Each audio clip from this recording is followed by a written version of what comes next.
Can you hear me? Yes, sir. Let's leave aside Christianity and historical examples for a second. All night you guys have been grappling with issues like morality and, what is right, what is wrong, and meaning.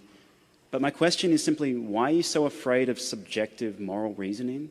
I mean, do you think that we're all just going to start raping and pillaging just because we don't have a book to tell us what to do?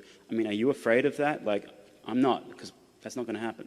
And that, yeah, Nazis were bad, but there were Christian Nazis and there were atheist Nazis. So I don't see, what are you so afraid of? Do you lock your door at night? Yeah. Sure.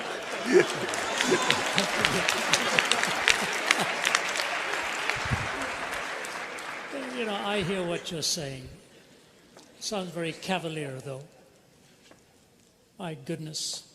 If we weren't afraid of all of this, we would not be in a national debt. The billions... China is secular. Sorry? China is secular. Sorry? China is secular. That's right. What does that mean? I mean, they're not raping and pillaging, and neither are we. Oh my, oh my, oh my, oh my, oh my. Have you read what happened during the Red Guards Rebellion? Have you read what happened during the Boxer Rebellion? Do you know who has killed more people in the 20th century than China and Russia? 60 million apiece? Wow. It makes the Holocaust seem tame. The 20th century became the bloodiest century in history. And the reason it became the bloodiest century in history, I can see, is you could just see the weapons of our warfare were piling up and there was no guiding principle to take us anywhere. Now, in a perfect world, yes, we don't need to be afraid. Have you seen what happens in our courts of law, where people supposedly love each other and all that comes about in hate and vitriol and damage? I don't think the question is fairly stated as what are you afraid of. I'm just saying it is basically unlivable. I didn't conclude that. An atheist like Jean-Paul Sartre concluded it. We killed more people in the 20th century than the previous 19 put together.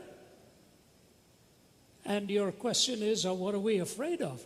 The fact of the matter is, if morality is purely subjective, then you have absolutely nothing from stopping anybody for being a subjective moralist to choose to just zing one through your forehead and say, that's my answer.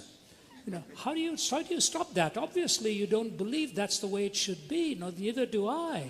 So it's not a case of what am I afraid of. It's a case of the fact that if you're willing to say to me that moral reasoning can be purely subjective, I just say to you, look out, you ain't seen nothing yet if everybody believed what you did.